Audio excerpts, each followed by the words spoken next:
नमस्कार, शुभ बिहानी सँगै अखबार दैनिक खबर अपडेट खबर बुलेटिनमा यहाँलाई हार्दिक स्वागत छ। म किसान नेपाली विभिन्न खबर बुलेटिन सँगै आज पनि उपस्थित भइसकेका छौं। यदि तपाईलाई हामीप्रति कुनै सल्लाह सुझाव एवं प्रतिक्रिया छन् भने तलको कमेन्ट बक्समा उल्लेख गर्न नभुल्नुहोला। यदि तपाईले अहिलेसम्म पनि हाम्रो च्यानल सब्स्क्राइब गर्नुभएको छैन भने सब्स्क्राइब गरिदिनुहोला, सँगै रहेको बेल आइकन थिचिदिनुहोला, जसले गर्दा तपाई समक्ष हाम्रा नयाँ अपडेटहरू सजिलै प्राप्त हुनेछन्। दर्शकबिन तपाईले हामीलाई कहाँदेखि हेर्दै अनि सुन्दै हुनुहुन्छ त्यो पनि उल्लेख गरिदिनुहोला। बाहिरबाट हेर्दै हुनुहुन्छ भने देशको नाम उल्लेख गरिदिनुहोला र नेपाल भित्रबाट हेर्दै हुनुहुन्छ भने गाउँ ठाउँको नाम पनि उल्लेख गरिदिनुहोला। हाम्रो यो सामग्री मन परेमा विभिन्न माध्यमबाट आफन्तजन इष्ट मित्रमा शेयर गर्न नभुल्नुहोला र अन्त्यमा हाम्रो यो मेहनतको लागि एक लाइक अवश्य गरिदिनुहोला। आउनुहोस् खबर बुलेटिन सुरु गरौँ मुख्य खबरका शीर्षकबाट।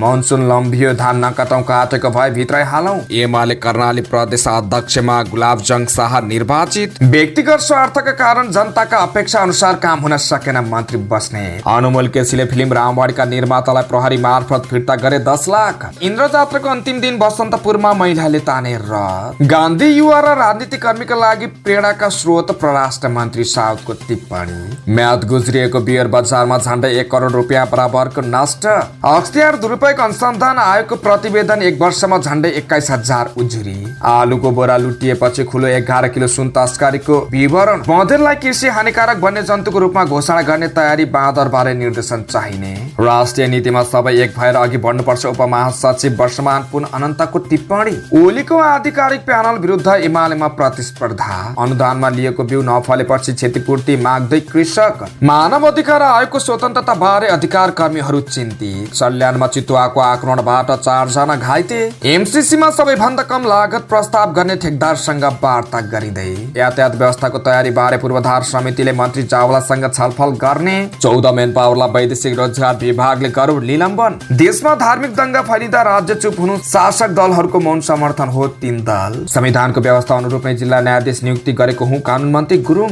विशेष बजेट ल्याएर भए पनि स्वास्थ्य कर्मीको दरबन्दी बनाउँछु, स्वास्थ्य मन्त्री। धनमार्गको जग्गा व्यक्तिको नाममा दर्ता प्रकरण, मिश्रालाई मुआवजा नदिने निर्णय। राजस्व छलीका 80 थान मोबाइल र चोरीको गाडी सहित 1 जना पक्राउ। र एसियामा 10औं दिन कबड्डीमा पदक नजिक, ब्याडमिन्टनमा 2 प्रतिस्पर्धामा विजय। अब समाचार विस्तारमा। जल तथा मौसम विज्ञान विभागले नेपालबाट मनसुन बाहिरिने दिन लम्बिएका कारण किसानलाई तत्काल धान नकाट्न र काटेको भए भित्रै हाल्न आग्रह गरेको छ। सामान्यतया अक्टोबर 2 देखि मनसुन बाहिरिने गरेको भए पनि अझै मनसुन सक्रिय देखिएको छ। वरिष्ठ मौसमविद वरुण पौडेलले विभिन्न विश्लेषकका आधारमा आज मौसम बाहिरिने दिन अनुमान गरिए पनि यसपालि मनसुन केही दिन लम्बिएको बताउनु भयो। उहाँले अझै मनसुन बाहिरिन झण्डै हप्ता दिन लाग्न सक्ने अनुमान रहेको बताउनु भयो। यो बेलामा अहिले मनसुनको न्यून चापीय रेखा सरदर स्थानमा अवस्थित छ। साथै नेपालमा अहिले भारतको बिहार र पश्चिम बंगाल आसपासको क्षेत्रमा रहेको न्यून चापीय क्षेत्र समेतको प्रभाव रहेको छ। त्यसैले बदली छ। अबको केही दिन मौसम बदली हुने र ठाउँ ठाउँमा वर्षा समेत हुने भएकाले यो बेलामा किसानले विशेष ख्याल गर्नुपर्ने उहाँले बताउनु भयो। अहिले धान बाली भित्राउने बेला हो। काटेको धान छ भने भित्रै हालौँ र काट्ने बेलाको धान छ भने नकाटौं। 2-3 दिन रहने यो प्रणाली धान बिगार्छ, खुलेपछि मात्रै काटौं, उहाँले भन्नुभयो। मौसमविद पौडेलका अनुसार नेपालमा पश्चिमबाट मनसुन बाहिरिन्छ भने पूर्वबाट भित्रिन्छ। अहिले नेपालको कोशी, मधेस र लुम्बिनी प्रदेशका 1-2 स्थानमा भारी वर्षाको सम्भावना समेत छ। भारतको ओडिसा, छत्तीसगढ, बिहार लगायत क्षेत्रमा पनि मौसम बदली छ। आज देशभर जस्तो नै बादल लाग्ने र घुम्म हुने मौसम छ। घाम लाग्ने सम्भावना कम छ। साँझ पख कतिपय ठाउँमा वर्षा पनि हुने उहाँले बताउनु भयो।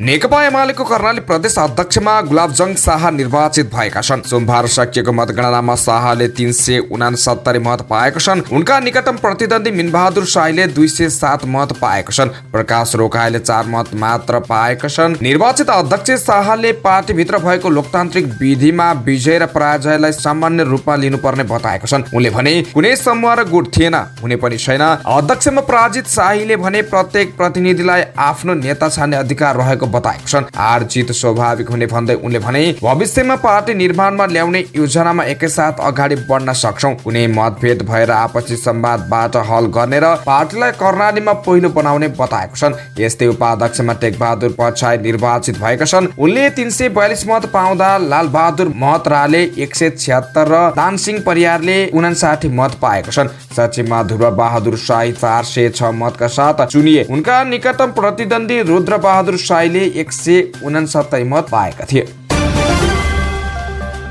स्वास्थ्य तथा जनसङ्ख्या मन्त्री मोहन बहादुर बस्नेतले व्यक्तिगत स्वार्थ र नेतृत्व स्वार्थका कारण नेपाली जनताले आशा गरे अनुसार काम पूरा हुन नसकेको बताउनु भएको छ। हिजो 154औं गान्धी जयन्ती तथा अन्तर्राष्ट्रिय अहिंसा दिवस 2080 को विशेष कार्यक्रममा उनले अहिले सबैलाई अल्छी लागेको भन्दै नेपाली जनता र बुद्धिजीवीहरूको साथ भए पनि देशमाथि उठ्न नसकेको बताएको छन्। व्यक्तिगत स्वार्थमा, नेतृत्वको स्वार्थमा, पार्टीभित्रकै स्वार्थमा, दलीयमा, दलभित्र पनि गुटको स्वार्थमा हामी लागेको कारणले जुन इच्छा र आकांक्षा चाहना बोकेर हामी सबै राजनीतिक दलहरूलाई जनताले साथ दिएका थिए, बुद्धिजीवीहरूले साथ दिएका थिए, प्राज्ञिक व्यक्तित्वले साथ दिएका थिए, देश जुरुक्क उठेको थियो। अहिले सबलाई अल्छी लागिसकेको छ। उनले भने हामीले पाएको प्रजातन्त्रलाई जसरी चलाइरहेका छौं त्यो धेरैलाई सन्तोषजनक छैन। अहिले हामी व्यक्तिगत स्वार्थ, नेतृत्व स्वार्थ, पार्टीभित्रकै स्वार्थ, दलभित्र पनि गुटको स्वार्थमा हामी लागेको कारण जुन इच्छा बोकेर सबै राजनीतिक दलहरूलाई नेपाली जनताले विश्वास गरेका थिए, बुद्धिजीवीले साथ दिएका थिए, देश उठेको थियो। अहिले सबैलाई अल्छी लागेको छ। उनले हामी जति जिम्मेवारी ढङ्गबाट प्रस्तुत हुनुपर्ने कुरामा कमी कमजोरी आएको भन्दै यसबाट जनतामा विष तृष्णा उत्पन्न भएको बताएका छन्। उनले भने काम गर्ने शैलीमा अहिंसात्मक तरिकाले गएनौं भने उचित स्थानमा पुग्न सक्दैनौं। जब यो देशमा राजनीतिक परिवर्तन, विकास, संविधान निर्माण, मुलुक बनाउने जनताको इच्छालाई सम्बोधन गर्ने कुरामा हामी एक स्थानमा आउँदैनौं भने सम्भव हुँदैन र हिंसात्मक तरिकाले जाने हो भने पालो पालो तिर्दा तिर्दै मुलुक बित्ने हुन्छ। उनले पहिला आफू राम्रो हुन्छु, अरूलाई पनि राम्रो बनाउँछु भनेर अगाडि बढेको भन्दै त्यही कारण अहिले सबैले साथ पाएको बताएका छन्।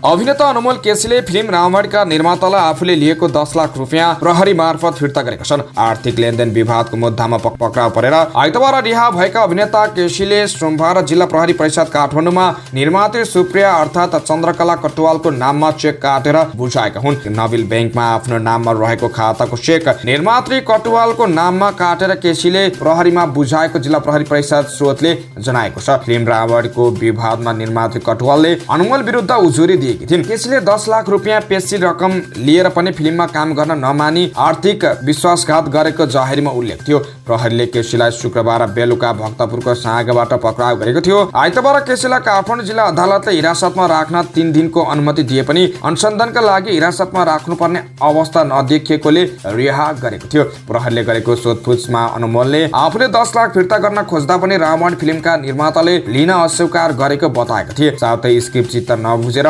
प्रोजेक्ट अस्वीकार गरेको बताएका थिए। काठमाडौँ उपत्यकाको प्रमुख जात्रा मानिने इन्द्र जात्राको अन्तिम दिन सोमबार इन्द्र जात्राको विधि पूर्वक पूजा गरिएको छ। जात्राको अन्तिम दिन महिलाले मात्र रथ तानेका छन्। हनुमान ढोका दरबार अगाडि लिङ्गो उठाएपछि सुरु भएको इन्द्र जात्राको 8औं दिन महिलाहरूका लागि विशेष मानिन्छ। जात्रा नसकिदासम्म हरेक दिन बेलुकी श्वेत भैरवको प्रसाद स्वरूप जाँड र समयबाजी खुवाउने प्रचलन छ। यसअघि भैरवको मुखबाट निस्कने जाँड पहिले पुरुषले मात्र खान्थे भने अहिले महिलाका लागि छुट्टै दिन तोकिएको छ। श्वेत भैरवको प्रसाद ग्रहण गर्न महिलाको ठुलै भिड लाग्ने गर्छ। त्यसैले श्वेत भैरवको मूर्तिको मुखमा जोडिएको पाइपबाट प्रसाद बाँडिने गरिएको छ। यसलाई नेपाली भाषामा हातु हायेकियु भनिन्छ। इन्द्रध्वज पातन गरेपछि 2 हप्ता भन्दा लामो इन्द्र जात्रा समाप्त हुन्छ।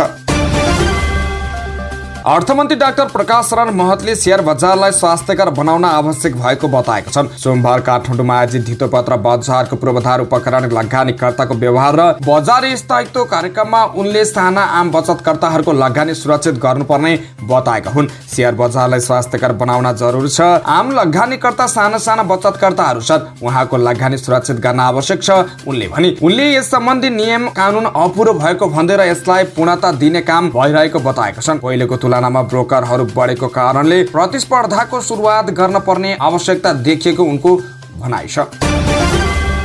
परराष्ट्र मन्त्री एनपी सावरले महात्मा गान्धी नेपालका युवा र राजनीतिक कर्मीहरूका लागि गान्धी प्रेरणाको स्रोत भएको बताएका छन्। सोमबार काठमाडौँमा आयोजित 154औं गान्धी जयन्ती तथा अन्तर्राष्ट्रिय अहिंसा दिवस 2080 को विशेष कार्यक्रमलाई सम्बोधन गर्दै उनले विश्वको भूगोलको जुनसुकै क्षेत्रमा पनि गान्धीले मानवतालाई एउटा बाटो दिएको भन्दै उनी नेपालको युवा, राजनीतिक कर्मी र सबैका लागि प्रेरणाको स्रोत भएको बताएका हुन्। उनले भने विश्वको भूभागले जुनसुकै क्षेत्रमा पनि चाहे उत्तर अमेरिका होस् या दक्षिण अमेरिका युरोप होस् या अस्ट्रेलिया होस्, जुनसुकै ठाउँमा पनि गान्धीले मानवतालाई एउटा बाटो दिनुभएको छ, सभ्यतालाई सँगसँगै बस्न सिकाउनु भएको छ। आज पनि नेपालका युवाहरू, नेपालका राजनीतिक कर्मीहरू सबैका लागि गान्धी प्रेरणाको स्रोत हुनुहुन्छ।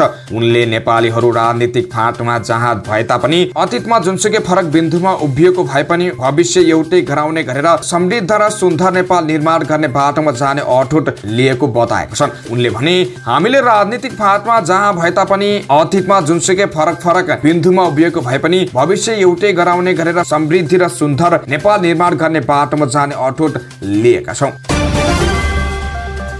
वाणिज्य आपूर्ति तथा उपभोक्ता संरक्षण विभागको टोलीले झण्डै 1 करोड रुपियाँ बराबरको बियर नष्ट गरेको छ। बजार अनुगमनका क्रममा म्याद गुज्रिएको पाइएपछि 97,56,000 भन्दा धेरै रुपियाँ बराबरको बियर नष्ट गरिएको विभागले जनाएको छ। काठमाडौँको धुमबाराहीबाट बरामद भएको बियर चितवनमा रहेको कम्पनीमा लगेर नष्ट गरेको विभागले जनाएको छ। विभागले बियर कम्पनीको नाम भने खुलाएको छैन। विभागले हिजो कम्पनीको पेप्सी कोला, बालाजु असन क्षेत्र र भक्तपुरका विभिन्न ठाउँमा अनुगमन गरेको छ। पेप्सी कोलामा रहेको एक किराना पसललाई सिल गरेको विभागले जनाएको छ। विभागले यो महिनाको शुक्रबारदेखि चाडपर्व लक्षित अनुगमन गरिरहेको छ। अख्तियार दुरुपयोग अनुसन्धान आयोगले आर्थिक वर्ष 2079-80 मा भ्रष्टाचार सम्बन्धी कुल 20,905 उजुरीहरू प्राप्त भएको छ।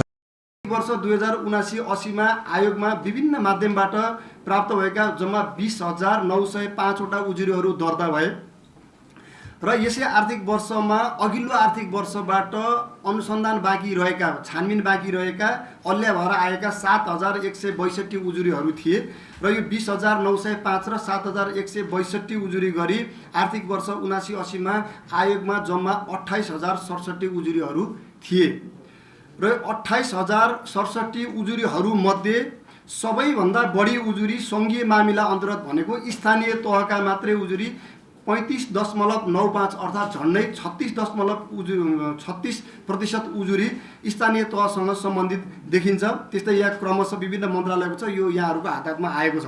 हिजो आयोजित पत्रकार सम्मेलनमा आयोगका प्रवक्ता भोला दाहालले विभिन्न माध्यमबाट आर्थिक वर्ष 2079-80 मा 20,905 र अघिल्लो आर्थिक वर्षबाट जिम्मेवारी सरेर आएका 7,162 उजुरीहरू सहित कारबाही गर्नुपर्ने उजुरीहरू 28,067 वटा रहेको जानकारी दिए। उनका अनुसार प्राप्त उजुरीहरू मध्ये सबैभन्दा बढी संघीय मामिला स्थानीय तह समेत सँग सम्बन्धित 35.95% रहेका छन्। त्यस पश्चात क्रमशः शिक्षा स्थानीय तह समेत 14.55%, भूमि प्रशासन 6.09%, वन तथा वातावरण 4.14%, स्वास्थ्य तथा जनसङ्ख्यामा 3.12%, भौतिक पूर्वाधार तथा यातायातमा 4.10%, गृह प्रशासन 3.58%, पर्यटन उद्योग तथा वाणिज्य 21.71%, ऊर्जा जलस्रोत तथा सिंचाइ 2.58%, खानेपानी तथा शहरी विकास 2.51%, अर्थ 1.89%, कृषि तथा पशुपक्षी 1.52% र सञ्चार तथा सूचना प्राविधिसँग सम्बन्धित 1.03% उजुरी रहेको उनले जानकारी दिए। त्यसैगरी नक्कली शैक्षिक प्रमाणपत्रमा 6.02%, गैरकानुनी सम्पत्ति आर्जनमा 7.12% र अन्य विकास तथा क्षेत्रसँग सम्बन्धित उजुरीहरू 3.09% रहेका छन्। उजुरी मध्ये 18,759 वटा उजुरी अर्थात् 66.98% स्क्रिनिङ र प्रारम्भिक छानबिनबाट प्रक्षेपण भएका छन्, जसमध्ये 1133 वटा उजुरी उप विस्तृत अनुसन्धान गरिएको, 7,839 उजुरी तामेली गरिएको, 152 उजुरी उप सुझाव दिई तामेल गरिएको र 9,645 उजुरी उप कानुन बमोजिम अन्य आवश्यक कारबाहीको लागि लेखी पठाइएको प्रवक्ता दाहालले जानकारी दिए। त्रिभुवन अन्तर्राष्ट्रिय विमानस्थलबाट भएको तस्करीको सुन बरामद हुन थालेपछि गिरोहले स्थलगत प्रयोग गर्न थालेको पाइएको छ। गिरोहले खासै प्रयोगमा नआएको दोलखा स्थित चीनसँगको फलेक नाकाबाट सुन ल्याउने गरेको केन्द्रीय अनुसन्धान ब्युरो सीआईबीले जिल्ला प्रहरी कार्यालय दोलखाले गरेको अनुसन्धानबाट देखिएको छ। जिल्ला प्रहरी कार्यालय दोलखाका डीएसपी दीपक खड्काका अनुसार 5 दिनको अवधिमा बिगु गाउँपालिका 1 लामा बगर क्षेत्रबाट 11 किलो सुन बरामद भएको छ।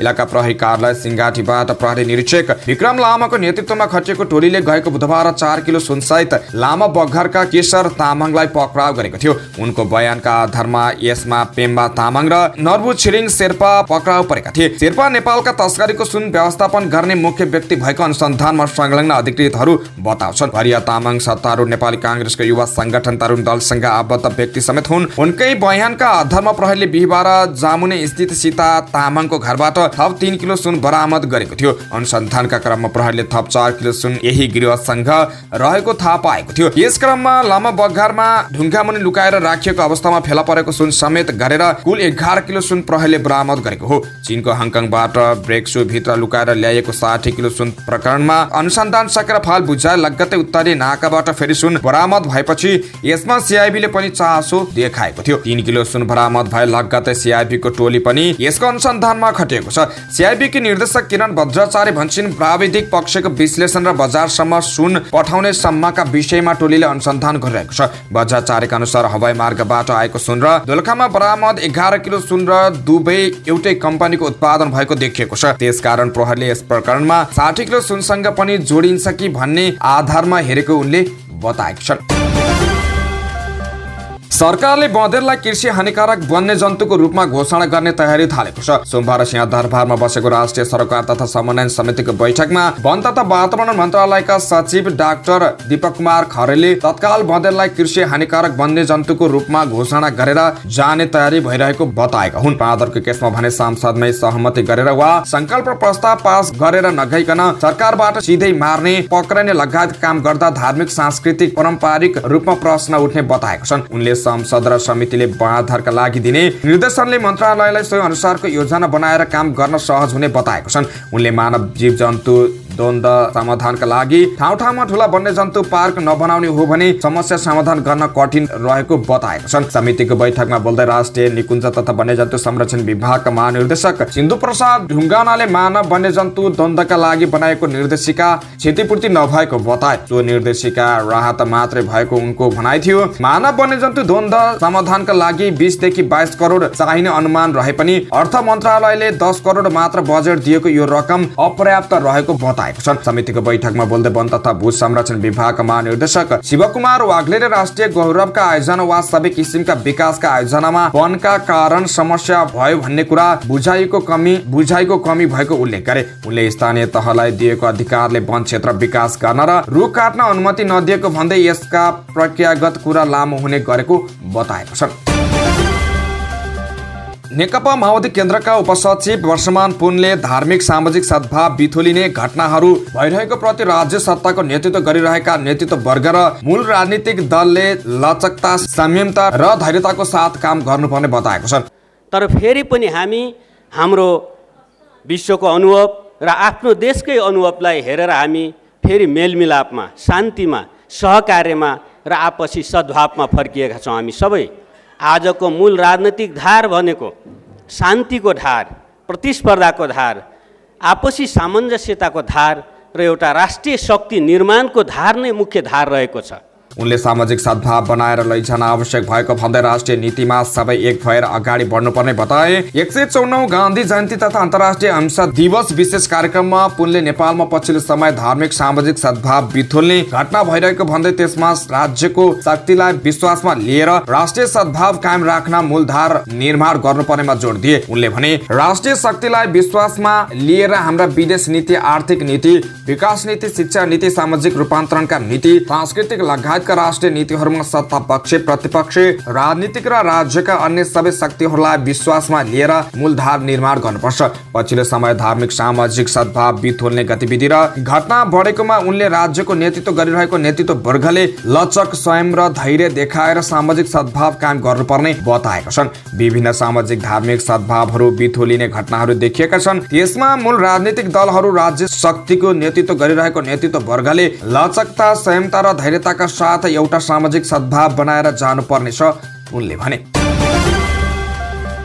जारी प्रदेश अधिवेशनमा प्यानलगत उम्मेदवारी दिएर कारबाही गर्ने चेतावनी दिइरहेका नेकपा एमालेका अध्यक्ष केपी शर्मा ओलीले विराटनगर पुगेर आफूले कसैलाई मत नमागेको प्रस्तुति दिएका थिए। 12 असोजमा कोशी प्रदेशको अधिवेशन उद्घाटन गर्न विराटनगर पुगेका ओलीले विमानस्थलमा सञ्चारकर्मीहरूसँग भनेका थिए, न मैले फलानालाई भोट दिनु फलानालाई नदिनु भनेको छु, न कार्यकर्ताले नमानेको स्थिति छ। नेतृत्व चयनमा आफ्नो इच्छा थोपर्ने विरोधीले आफूलाई आरोपित गर्ने गरेको भन्दै उनले सके सर्वसम्मत नभए स्वस्थ प्रतिस्पर्धा गर्न पार्टीले नरोक्ने आश्वासन दिएका थिए। अधिवेशन उद्घाटनकै क्रममा ओलीले आफ्नो इच्छा थुपरिहाले सार्वजनिक मञ्चबाट नेतृत्वको इशारा बुझ्न प्रतिनिधि र आकांक्षीहरूलाई निर्देशन दिए। अलिकति पार्टीका नेताहरूको नेतृत्वको नै मूल्याङ्कन छ, अलिकति इशारा पनि बुझ्नुहोस् र काम गर्नुहोस्। अध्यक्ष ओलीले भने यदि त्यसो गर्न सक्नुहुन्न भने स्वास्थ्य हिसाबले प्रतिस्पर्धा गर्नुहोस्। मैले अध्यक्षको हिसाबले केही भनिरहनु आवश्यक छैन। नेताहरूका अनुसार अध्यक्ष ओलीले घनश्याम खतिवडाको नेतृत्वमा प्रदेश कमिटी चयन गर्न संकेत गरेका थिए। त्यही संकेत बमोजिम दोस्रो तेस्रो तहका नेताहरूले सर्वसम्मतिको प्रयास गरे, तर अध्यक्षका अर्का आकांक्षी विनोद ढकाल उक्त प्रस्तावमा सहमत भएनन्। मैले व्यक्तिगत अडान लिएको होइन, कार्यकर्ताबाट चुनिएर आउने प्रतिनिधिहरूले अधिवेशनमा नेतृत्व चयन गर्ने पार्टी विधानको कुरा गरेको हो। ढकाल भन्छन्, मतदाताबाट नेतृत्व चयन गर्ने हाम्रो विगतका अभ्यास र पार्टीले अपनाउने लोकतान्त्रिक अभ्यास पनि हो।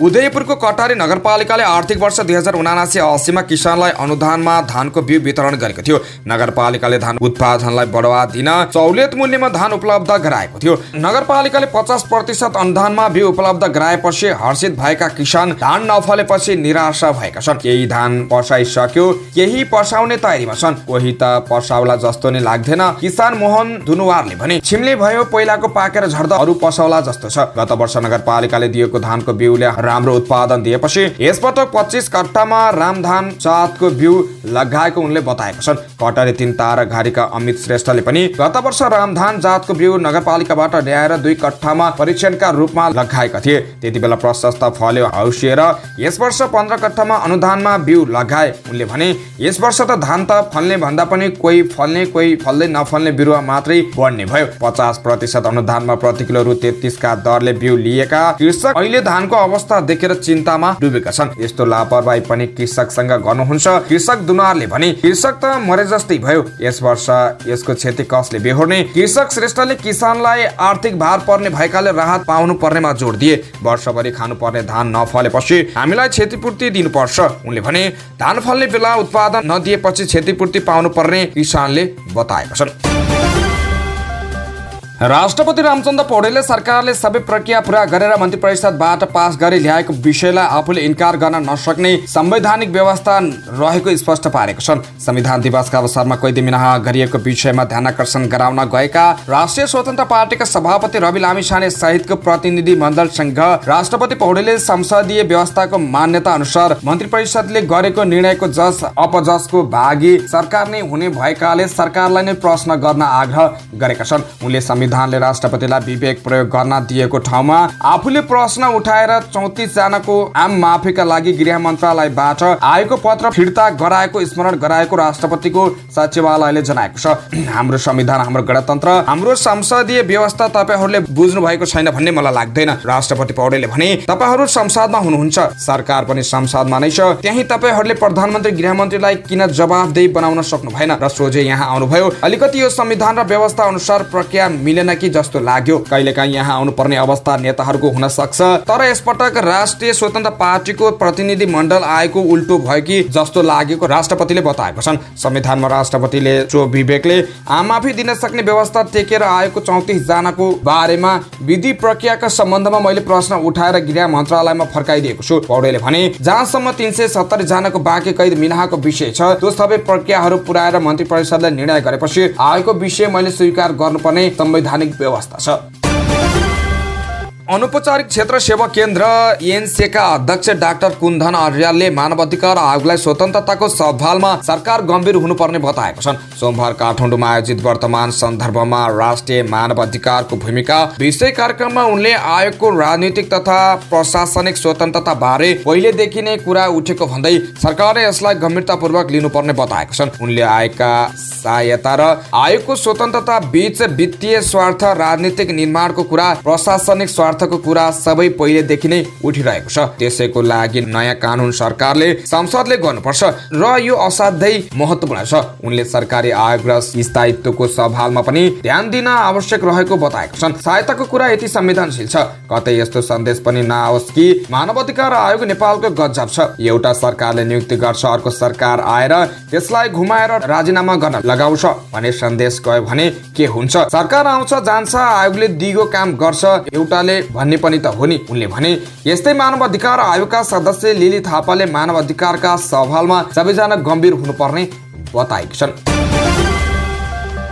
सल्यानमा चितुवाको आक्रमणबाट 4 जना घाइते भएका छन्। क्षेत्रीय सोरी गाउँपालिका 3 दोलिखा 40 वर्षीय, राजबहादुर केसी 40 वर्षीय, टेकबहादुर थापा 16 वर्षीय, छविलाल केसी र 27 वर्षीय भीमसेन थापा घाइते भएको जिल्ला प्रहरी कार्यालय सल्यानका सूचना अधिकारी प्रहरी निरीक्षक गोपाल श्रेष्ठले जानकारी दिए। क्षेत्रीय सोरी गाउँपालिका 3 दोलिखा 52 वर्षीय पुनराज विकले सञ्चालन गरेको कुखुरा फार्म भित्र लुकेर बसेको चितुवाले सोमबार बिहान उनीहरूलाई आक्रमण गरेको हो। प्रहरी निरीक्षक श्रेष्ठका अनुसार चितुवाले 3 वटा कुखुरा पनि मारेको थियो। त्यही हेर्न जाने क्रममा लुकेर बसेको बाघले मान्छेमाथि आक्रमण गरेको थियो। घाइतेहरूलाई सल्यान अस्पताल पछि थप उपचारका लागि दाङको राप्ती प्रादेशिक अस्पतालमा ल्याइएको छ। चितुवालाई नियन्त्रणमा लिन बाँके राष्ट्रिय निकुञ्जको टोलीलाई बोलाइएको प्रहरीले जनाएको छ।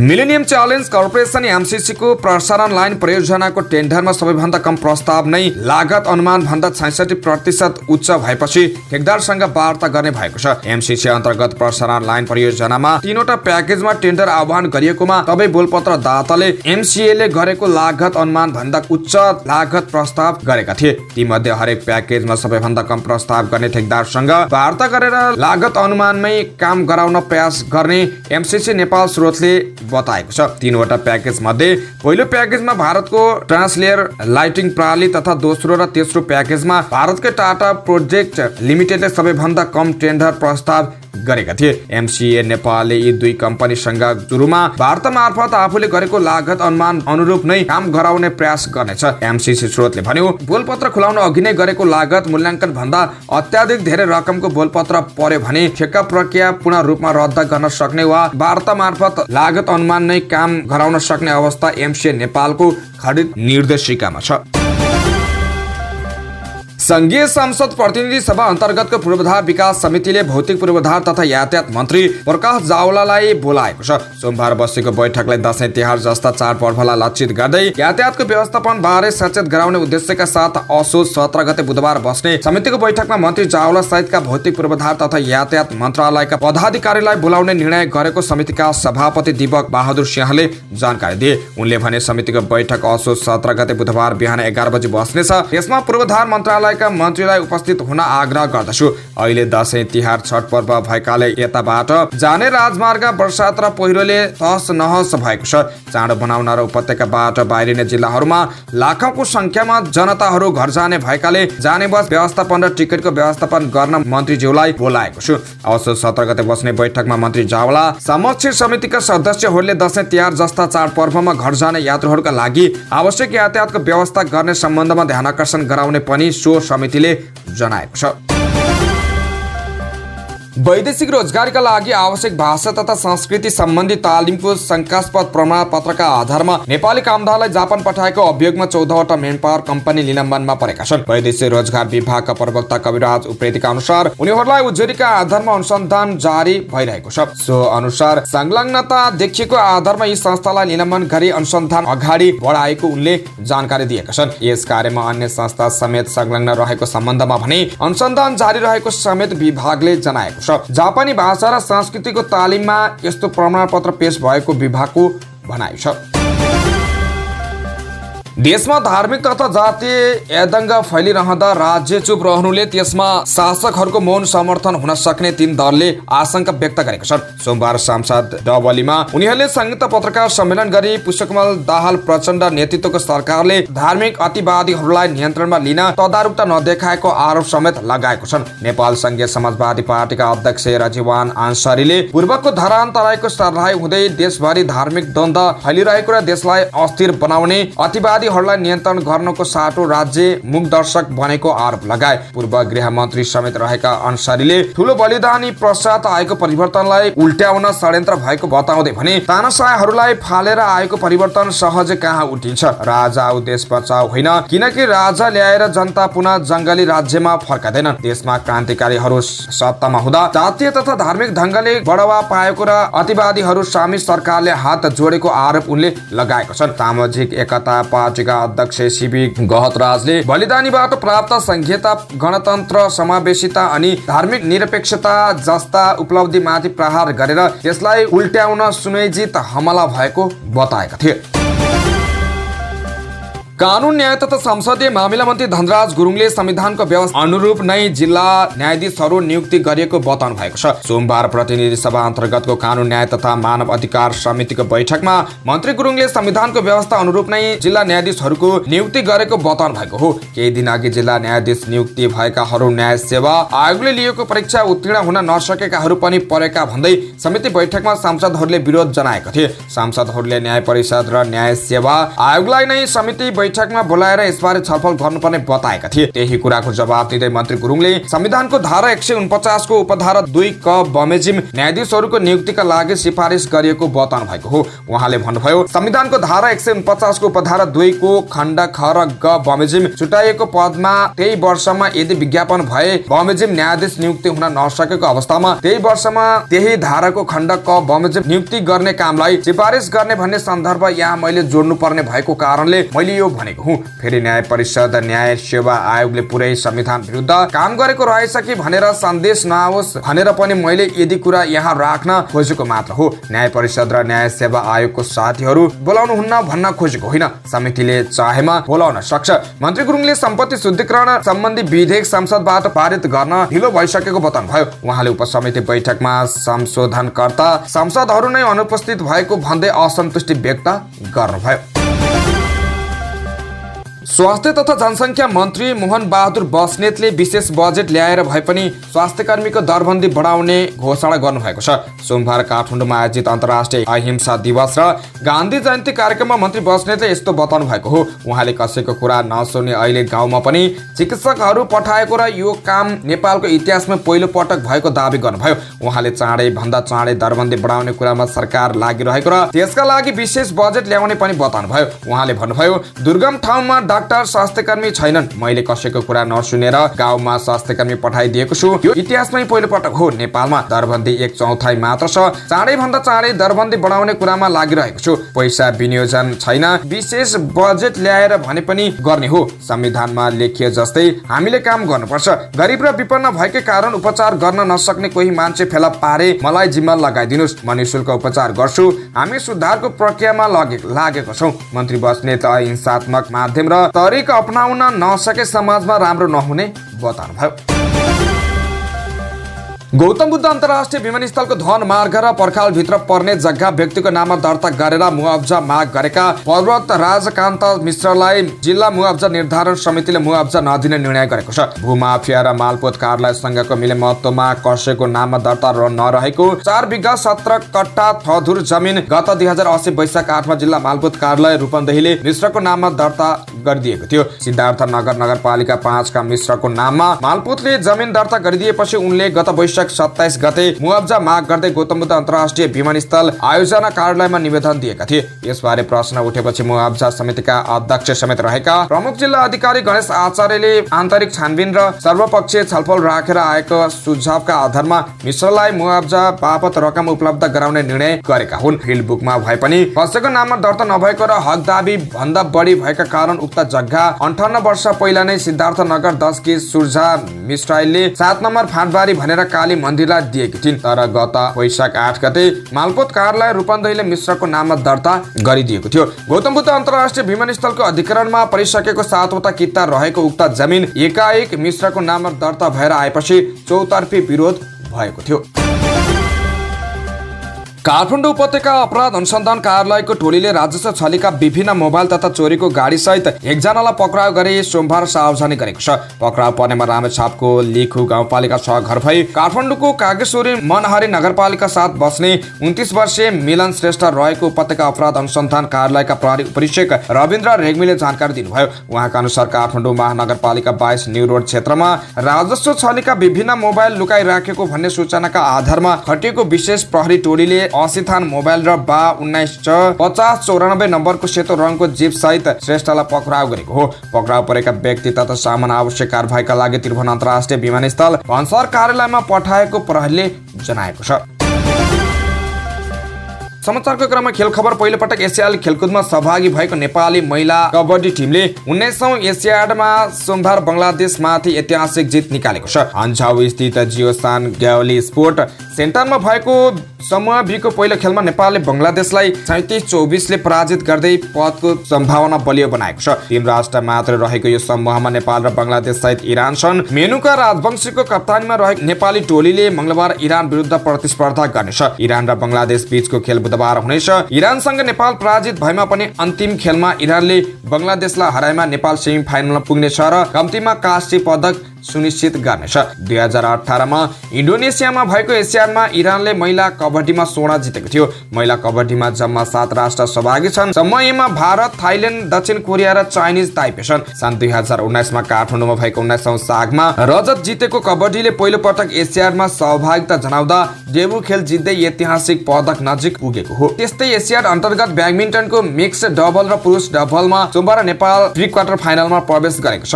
दुवै प्रतिस्पर्धामा नेपाल 2-0 को सोझो सेटमा विजयी भएको हो। बिन्जियाङ जिम्बाजियामा भएको मिक्स डबलमा नेपालका विष्णु कटुवाल र नक्सल तामाङको जोडीले मङ्गोलियाका जोल्जाया मुखबाट र खिर्लेन दर्खन बटरको जोडीलाई 21-16, 21-17 को सेटमा पराजित गरे। अर्को मिक्स डबलमा भने नेपालका जीवन आचार्य र निता लम्सालको जोडी सिङ्गापुरका तेरी काई एङ ही र हानबेई जेसिका तानाको जोडीसँग 21-4, 21-3 ले पराजित भए। पुरुष डबलमा नेपाल जीवन आचार्य र विष्णु कटवालको जोडीले मालदिप्सका निबम अहमद र अजफान मोहम्मद रसिदको जोडीलाई सिधा सेटमा 21-17 र 21 सेटले हराएको थियो। हवस् त यिनै खबरसँगै आजलाई अखबार दैनिक सकियो। स्वस्थ, ताजा अनि निष्पक्ष समाचारको लागि हाम्रो च्यानल सब्स्क्राइब गर्न नभुल्नुहोला। बिदा हुन्छौँ, नमस्कार।